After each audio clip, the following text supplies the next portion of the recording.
by the names of Graham Holcomb and Edmund Powell made their way into this chamber to explore the future cave system. Now, Penelope Powell by no means was a cave diver. She was simply the manageress of the cave shop up on the surface, but she was able to pull some strings with the owners to get them down here to explore the future cave system. They got into contact with some old Navy personnel, where they secured some old diving gear. We're talking brass helmets, brass body, and lead boots.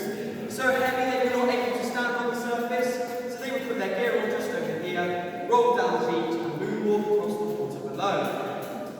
Now, on the first step, cave dive, they were able to reach chamber 4, and naturally, as you can imagine, they believed they were the first ever people to reach chamber 4. But we now know that's